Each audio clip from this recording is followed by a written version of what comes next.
English grammar isn't that difficult compared to other languages, in my opinion, but there are some tricky rules and, of course, exceptions that unfortunately you're just going to have to remember. So in this video, we're going to take a look at 3 of the most common grammar mistakes that I hear people make. Coming in number 1, we have the subjunctive.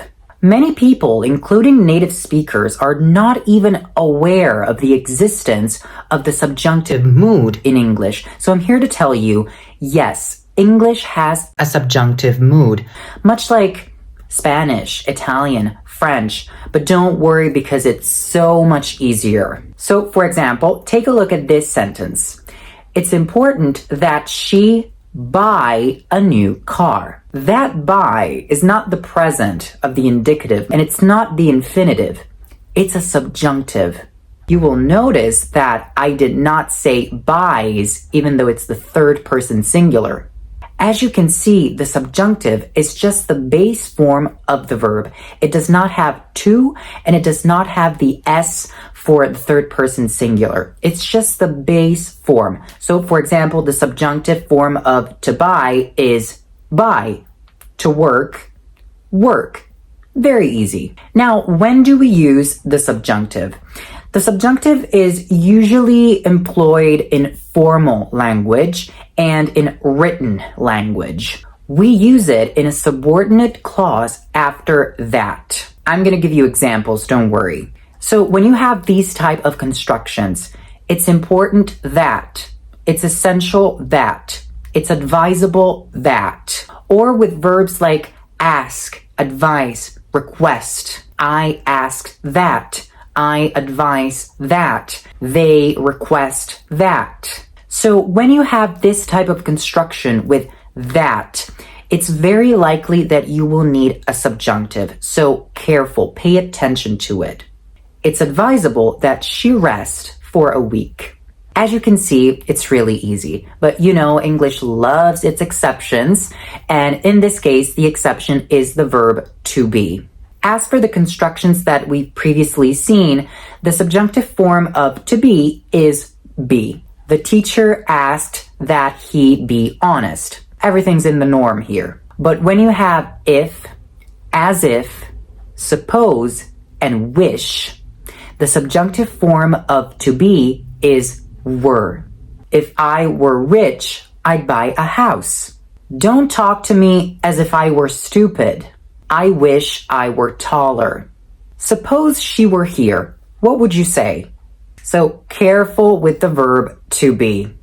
Now, in colloquial, informal language, native speakers tend to simplify this and they will use was. So if I was, I wish I was. It's a mistake, but I guess it's okay for informal spoken language. However, when you're writing and you need to be formal, use the subjunctive.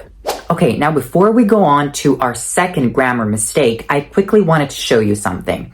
This video is sponsored by ELSA Speak. ELSA Speak is an amazing English learning app that lets you practice anything that has to do with speaking skills. So pronunciation, intonation, conversation. And the reason why it works and I love it so much is because it gives you an instant and very accurate feedback. So for example, let me pronounce this wrong.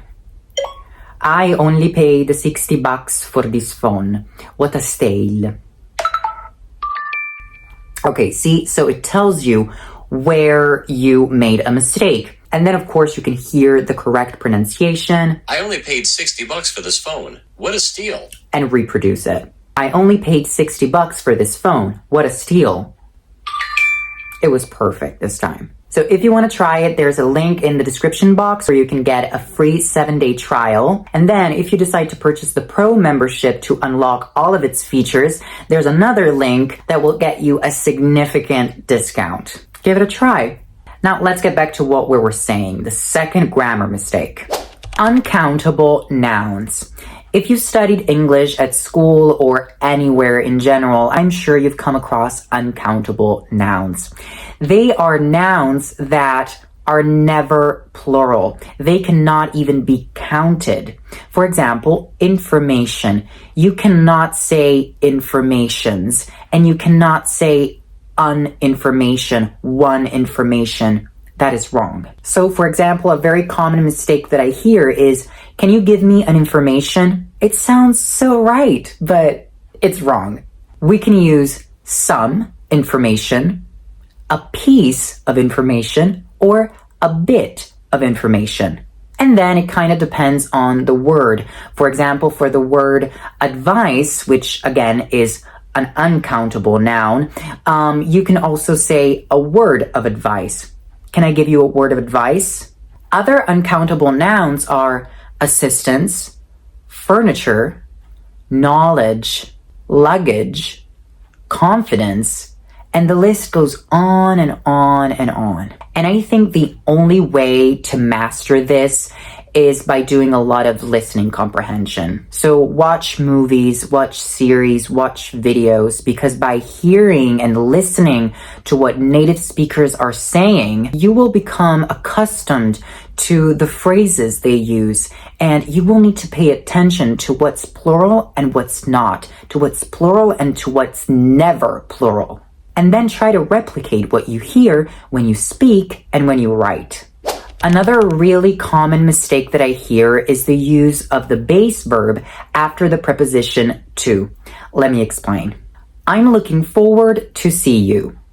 Wrong. The correct way is I'm looking forward to seeing you.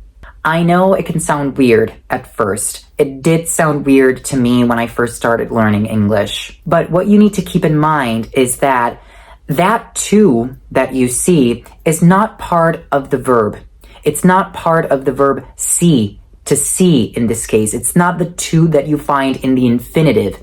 That to is part of the previous construction. I'm looking forward to something. For example, the kids are looking forward to their holiday vacation. So when you replace something with a verb, you need to use the ing form. Another example could be, I'm used to spicy food. I'm used to eating spicy food, because I'm using the verb as if it were a noun, as if it were, see, I use the subjunctive. Let's get back to what I was saying. I'll give you more examples. She's dedicated to helping the poor. He won't admit to cheating on the test. They confessed to committing the crime. Can you see the pattern? I'm using a verb as a noun. He's opposed to the project. He's opposed to working on the project. I know it's a little hard to wrap your head around this concept at first, but try to ask yourself this question. Can I use a noun here? If you can, then the verb needs to be in the ing form. That's my trick for you. All right, you guys, I hope you learned something new today. If you like this video, please give it a big thumbs up, subscribe to my channel, and activate the notifications so you never miss a new video. Oh, and tell me in the comments if you made any of these mistakes, and tell me what you want to see next on my channel.